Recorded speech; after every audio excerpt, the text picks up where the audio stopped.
नमस्कार, मी सौरभ नाईक. आपण बादाय TV9 मराठी सकाळच्या बातमीपत्रात आपलं स्वागत. पाहूया महाफास्ट न्यूज 100. ज्येष्ठ अभिनेते अमोल पालेकरांशी मुस्कटदाबी केल्याचा प्रकार समोर आलेला आहे. सरकारवर टीका करत असताना आयोजकांनी रोखलं. मुंबईतल्या राष्ट्रीय कला अकादमीतली ही घटना आहे.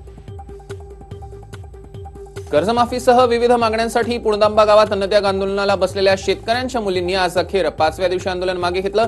मागण्यांचा पाठपुरावा करू असं आश्वासन कृषी राज्यमंत्री अर्जुन खोतकर यांनी दिल्यानंतर हे आंदोलन मागे घेण्यात आलं. शेतकऱ्यांची लढाई अजून संपलेली नाही. तूर्त उपोषण मागे घेण्यात आलं असलं तरी मागण्या मान्य झाल्या नाहीत तर पुन्हा तीव्र आंदोलन करू असं उपोषणकर्त्या निकिता जाधव यांनी सांगितलं. दरम्यान गावी परतलेल्या मुलींचं नागरिकांनी जल्लोषात स्वागत केलं. शेतकरी कन्यांना उपोषणाला बसण्याची वेळ येणं हे राज्यकर्त्यांसाठी शर्मेची बाब असल्याचं खासदार राजू शेट्टी यांनी म्हटलं. ते आज कोल्हापुरात पत्रकारांशी बोलत होते. या मुलींचा तळतळाट लागल्याशिवाय राहणार नाही असंही राजू शेट्टी यांनी म्हटलं. शेतकरी कन्यांनी उपोषण मागे घेतल्यानंतर शरद पवार यांचे नातू रोहित पवार यांनी त्यांची भेट घेतली. यावेळी हे सरकार आंदोलन दडपण्याचा प्रयत्न करत असल्याचा आरोप रोहित यांनी केला. हिंदू राष्ट्र सेनेचा प्रमुख धनंजय देसाईंची सशर्त जामिनावर सुटका झाली. 5 वर्षांनी तो येरवडा कारागृहातून सुटल्यानंतर त्याच्या समर्थकांनी भगवे झेंडे घेऊन शहरातून रॅली काढत शक्य प्रदर्शन केलं. दरम्यान न्यायालयानं धनंजय देसाईंची सुटका केल्यानंतर व्हॉट्सअप किंवा सोशल मीडियाचा वापर करण्यावर बंदी घातली आहे. तसंच सभा घेऊन भडकाऊ भाषण करण्यासही मनाई केली. शरद पवार हे गेल्या 55 वर्षात कधीच पराभूत झाले नाहीत, त्यामुळे ते कोणत्याही मतदारसंघातून निवडून येऊ शकतात असं राष्ट्रवादीचे प्रवक्ते विजय कोलते यांनी केलं. जालन्यातल्या शासकीय विश्रामगृहात रिपब्लिक सेनेच्या बैठकीचं आयोजन करण्यात आलं होतं. मात्र या बैठकीत चर्चांऐवजी गोंधळच पाहायला मिळाला. निकाश यांनी आंबेडकरांच्या दुसऱ्या पक्षात प्रवेश केल्याप्रकरणी जोरदार घोषणाबाजी केली. पुण्यातल्या सेंट्रल बिल्डिंग समोर शिक्षक भरतीसाठीच्या उपोषणाचा आज 7वा दिवस आहे. दरम्यान काल उपोषणकर्त्यांची प्रकृती खालावल्यानं प्राजक्ता गोडसे आणि संदीप कांबळे या दोघांना ससून रुग्णालयात दाखल करण्यात आलं. दरम्यान सोमवारपर्यंत मागण्या मान्य न झाल्यास सर्वजण आत्मदहन करतील असा इशारा विद्यार्थ्यांनी दिला. मागण्या मान्य होईपर्यंत आंदोलन सुरूच ठेवण्याचा निर्धार विद्यार्थ्यांनी केला. पुणेकरांच्या सेवेत इलेक्ट्रिक बस दाखल झाल्या असून पीएमपी कडून 25 इलेक्ट्रिक बसची खरेदी करण्यात आली आहे. तर मुख्यमंत्री देवेंद्र फडणवीस यांच्या हस्ते या बसेसच्या लोकार्पण सोहळाही पार पडला. या इलेक्ट्रिक बसमुळे प्रदूषण कमी होणार असून पुणेकरांचा प्रवासही आता प्रदूषणमुक्त होणार आहे. तसंच भेकराईनगर आणि निगडी डेपो इथे या बसेससाठी चार्जिंग स्टेशनही उभारण्यात आले. पुण्यात स्मार्ट सिटी मिशन सुरू केलं असून त्या अंतर्गत विविध निर्णय प्रगतीपथावर असल्याचं यावेळी मुख्यमंत्र्यांनी म्हटलं. तसंच पुण्याच्या मेट्रोचं कामही प्रचंड वेगात सुरू असल्याचं त्यांनी म्हटलं. भाजपच्या वक्तव्यांना फारसं गांभीर्याने घ्यायची गरज नसून 48 जागांच्या तयारीसाठी राष्ट्रवादीचे सर्वेसर्वा शरद पवार यांनी मुख्यमंत्र्यांना शुभेच्छा दिल्यात. बारामतीमधील गोविंदबाग इथे पत्रकारांशी संवाद साधताना ते बोलत होते. दरम्यान अमित शहांनी महाआघाडीवर केलेल्या टीकेबद्दल बोलताना शरद पवार यांनी त्यांची अटल बिहारी वाजपेयी यांच्याशी तुलना करणं योग्य नसल्याचं म्हटलं. वाजपेयींसोबत शहांची तुलना करणं म्हणजे विनोदच असल्याचं पवार म्हणाले. नागपुरात संकल्प विदर्भ निर्मिती सभा पार पडली. यावेळी काही चोर नेते शिवाजींना पुढे करून विदर्भाची लूट करतात अशी टीका विदर्भवादी श्रीहरी यांनी शिवसेनेचं नाव घेता अप्रत्यक्षपणे केली.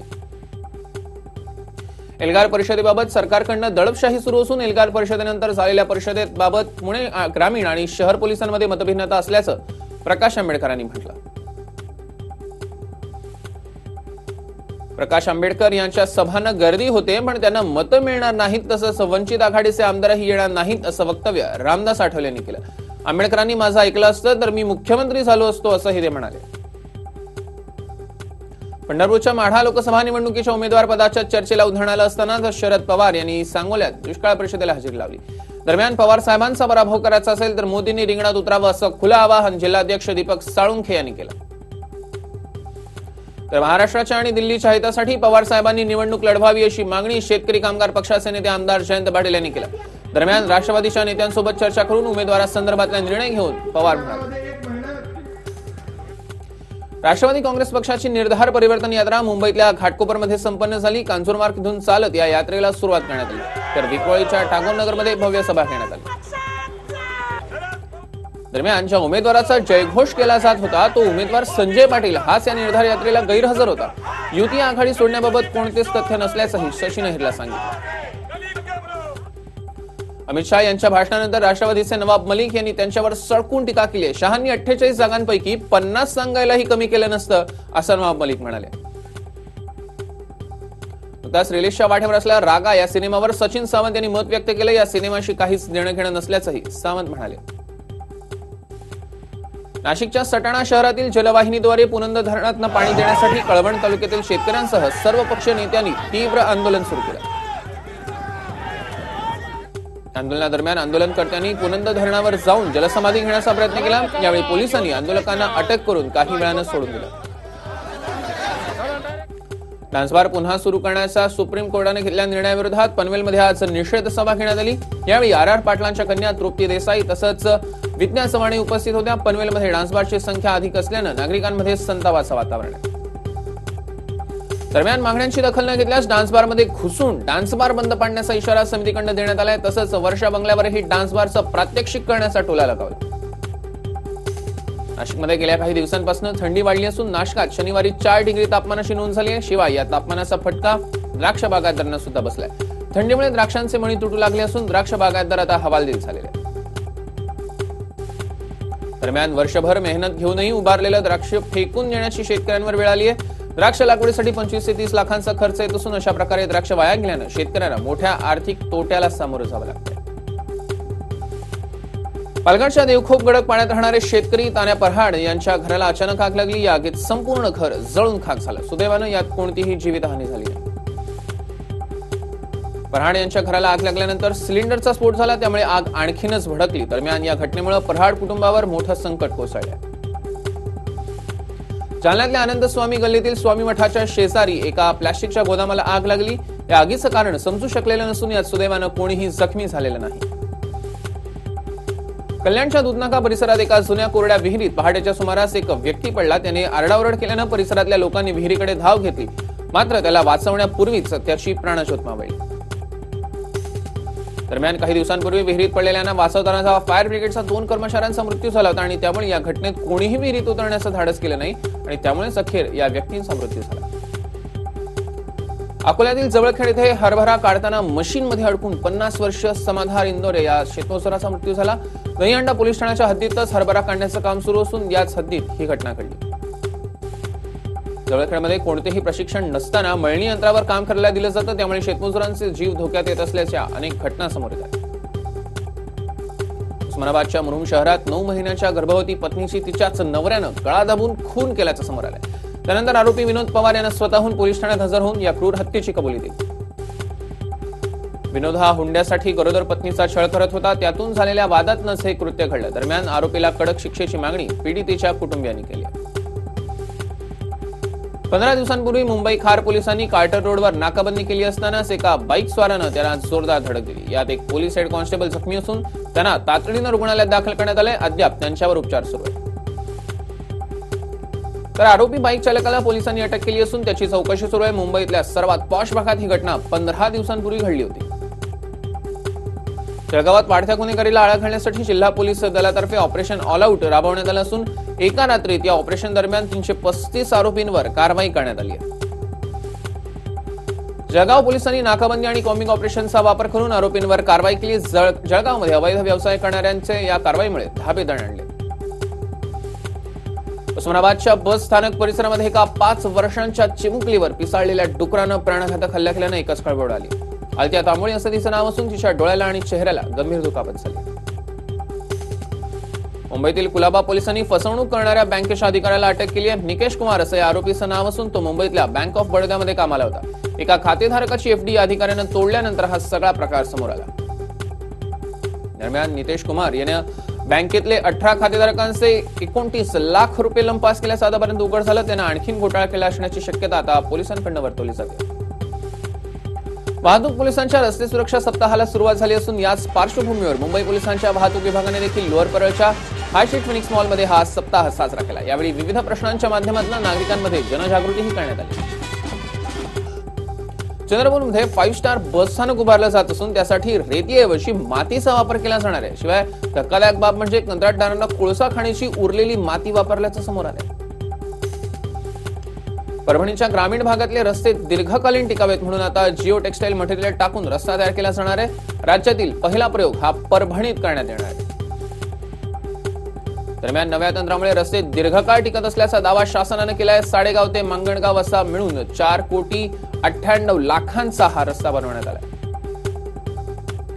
जळगावच्या आटवाडे गावातील उच्च शिक्षित शेतकरी उज्ज्वल अग्रवाल यांनी त्यांच्याकडली बागायती शेतीत सुमारे 40,000 केळीच्या रोपांची लागवड करून यशस्वी शेती केली. सध्या केळींच्या कापणीची तयारी सुरू असून पॅकेजिंग नंतर ही केळी जम्मू काश्मीर मार्गे थेट पाकिस्तानात निर्यात करण्यात येणार आहे. या केळ्यांपासून शेतकरी अग्रवाल यांना 80 लाखांचं सरासरी उत्पन्न अपेक्षित आहे. चंद्रपुरात 19व्या विदर्भ पक्षीमित्र संमेलनाचं आयोजन करण्यात आलं आहे. यंदा पक्षीमित्र आणि अभ्यासकांनी चंद्रपूर जिल्ह्यातल्या नामशेष होत चाललेल्या मायढोक पक्षाच्या संवर्धनासाठी हाक दिली. दरम्यान संमेलनाच्या दिवसात पक्ष्यांवर विविध चर्चासत्र रंगणार असून अनेक गावातनं पक्षीमित्र या ठिकाणी दाखल होतात. व्हॅलेंटाईन डे जवळ येत असून अनेक प्राणीप्रेमींनी आपल्या प्राण्यांच्या प्रेमापोटी त्यांचा फोटो किंवा नावाचे टॅटू बनवून घेतलेत. या आगळ्या वेगळ्या कल्पनेला तरुणांनी चांगला प्रतिसाद दिलेला आहे. विलेपार्लेच्या दीनानाथ मंगेशकर नाट्यगृहात ज्येष्ठ पार्श्वगायिका उत्तरा केळकर यांच्या उत्तरंग या पुस्तक प्रकाशनाचा सोहळा पार पडला. यावेळी अनेक दिग्गजांनी कार्यक्रमाला हजेरी लावली. नुकताच यूपीएससीचा वनसेवा म्हणजेच आयएफएसच्या परीक्षेत महाराष्ट्रातल्या मुलांनी घवघवीत यश मिळवल्या. त्या जालन्यातल्या अभिजित वायकोस याचा राज्यातनं दुसरा क्रमांक आला. राज्यातल्या 11 आयपीएस अधिकाऱ्यांच्या बदल्या झाल्यात. यात मराठवाडा विभागीय आयुक्त पुरुषोत्तम भाटकरांनाही हलवण्यात आले. महाराष्ट्र नवनिर्माण सेनेच्या वतीनं बोईसर येथे भव्य सामूहिक विवाह सोहळ्याचं आयोजन करण्यात आलं होतं. यावेळी महाराष्ट्र नवनिर्माण सेनेचे अध्यक्ष राज ठाकरे हे सपत्नीक उपस्थित राहून त्यांनी नवदंपत्यांना शुभ आशीर्वाद दिले. यावेळी 500 जोडपी एकाच वेळी विवाह बंधनात अडकली. कर्नाटक सरकार आणण्यासाठी भाजपच्या वरिष्ठ नेतृत्वानं लक्ष घातलं होतं आणि प्रत्येक आमदाराला 10 कोटी रुपये देऊन एकूण 200 कोटी रुपये देण्याची तयारी ठेवली होती असा घणाघाती आरोप काँग्रेसनं शनिवारी केला. उत्तर प्रदेश आणि देशातील इतर राज्यातही राहुल आणि प्रियंका गांधी भाजपला रोखण्यासाठी रान उठवतील अशी शक्यता आहे. ज्या उत्तर प्रदेशातनं दिल्लीच्या सत्तेचा मार्ग जातो त्याच राज्याच्या पूर्व भागात प्रियंका गांधी अधिक लक्ष देणार असल्याचं आगामी निवडणुकीत सत्तेची गणितं बदलण्याची शक्यताही आता वर्तवली जाते. आंध्र प्रदेशचे मुख्यमंत्री एन चंद्रबाबू नायडू हे येत्या 11 फेब्रुवारी रोजी दिल्लीत केंद्र सरकारच्या विरोधात धरणं आंदोलन करून निषेध व्यक्त करणार आहेत. यासाठी लोकांची ने-आण करण्यासाठी राज्य सरकारनं विशेष 2 रेल्वे भाड्यानं घेतल्या. काँग्रेस अध्यक्ष राहुल गांधी यांनी गोवा दौऱ्यात अनपेक्षितपणे मुख्यमंत्री मनोहर पर्रीकर यांची भेट घेतली आणि ती भेट राफेल प्रकरणाशी जोडून तुच्छ राजकारण केलंय असा आरोप भाजप अध्यक्ष अमित शहानी केला. ईशान्य भारतात नागरिकत्व विधेयकाला होणारा विरोध आणखीन वाढलाय. नॅशनल पीपल्स पार्टीचे अध्यक्ष आणि मेघालयाचे मुख्यमंत्री कोनार्ड संगमा यांनी या मुद्द्यावर थेट राष्ट्रीय लोकशाही आघाडीतनं बाहेर पडण्याचा इशारा दिलाय. गुर्जर समाजानं आरक्षणासाठी पुकारलेल्या आंदोलनाला राजस्थानमधील करौली येथील गुर्जर समाजाच्या नागरिकांनी पाठिंबा दिला. यावेळी नागरिकांनी रास्ता रोको करत उत्स्फूर्त आंदोलन केलं. राजस्थानमधील सवाई माधोपूर येथे गुर्जर समाजानं आरक्षणासाठी रेल्वे रोको केला. यावेळी मोठ्या प्रमाणात गुर्जर समाजातील स्त्रिया आणि पुरुषांनी रेल्वे रुळावर बसून आंदोलन केलं.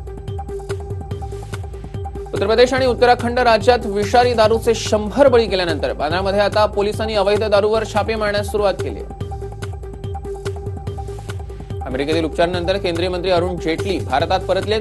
अरुण जेटली यांनी स्वतः ट्विटरवरनं ही माहिती दिली. यावेळी त्यांनी घरी परत येणं आनंददायी असल्याचं ट्विट केलं. मोदी सरकारच्या 5 वर्षांच्या कार्यकाळात बेरोजगारीचं प्रमाण मुसलमानांपेक्षा हिंदूंमध्ये वाढलं असल्याचं आकडेवारीतनं स्पष्ट झालेलं आहे.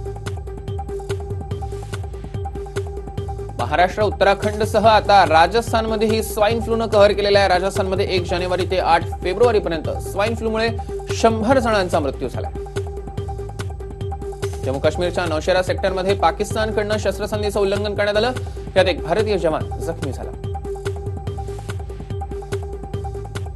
हैदराबादच्या Nizam institute of medical science रुग्णालयात एका महिला रुग्णावर हर्नियाची शस्त्रक्रिया करण्यात आली आणि शस्त्रक्रियेदरम्यान वापरलेली कैची डॉक्टरांनी तशीच त्या महिलेच्या पोटात सोडून दिल्याचा धक्कादायक प्रकार समोर आला. झारखंडमध्ये एका व्यक्तीचं 3रे लग्न करण्याचा प्रयत्न असताना त्याच्या भावाला चांगला सो महागात पडला. कारण करीम असं या व्यक्तीचं नाव असून त्याचा भाऊ रहीमला मुलीकडच्या नातेवाईकांनी बंदी बनवून ठेवण्यात आलं. जोपर्यंत लग्नाचा संपूर्ण खर्च करीम परत करत नाही तोपर्यंत त्याच्या भावाला सोडणं नसल्याचा पवित्रा मुलीकडच्यांनी घेतला. घरकाम करणाऱ्या एका महिलेवर जवळपास 5 महिने 9 जणांनी बलात्कार केल्याचा धक्कादायक प्रकार समोर आलाय. त्यामुळे वेदना असह्य झालेल्या महिलेला रुग्णालयात दाखल करण्यात आलं आणि तिथेही या महिलेची अब्रू लुटण्यात आली. दिल्लीतल्या शहादरा भागात ही घटना घडली. Xiaomi Redmi Note 7 हा सध्याचा भारतातला सर्वाधिक चर्चेत असलेला स्मार्टफोन आहे आणि Xiaomiचा हा फोन गेल्याच महिन्यात बाजारात आलाय. आता Xiaomi हा फोन भारतात लॉन्च करण्याच्या तयारीत आहे. या फोनसह कंपनी आपला सब ब्रँड असलेल्या Redmiला वेगळ्या ब्रँडच्या रूपात सादर करते. दिवाळखोरीत निघालेल्या कंपन्यांना परकीय कर्ज घेऊन कर्जफेड करण्याचा मार्ग लवकरच मोकळा होणार आहे. रिझर्व्ह बँक दिवाळखोरीतील कंपन्यांसाठी निधी उभारण्यासाठी परकीय कर्जाची नियमावली शिथिल केली जाणार आहे. भारतात तब्बल 40 स्मार्टफोन कंपन्यांनी आपला गाशा गुंडाळलाय. स्मार्टफोन कंपन्यांमधल्या वाढत्या स्पर्धेमुळे कंपन्यांनी हा निर्णय घेतल्याचं सायबर मीडिया रिसर्चच्या अहवालात म्हटलं.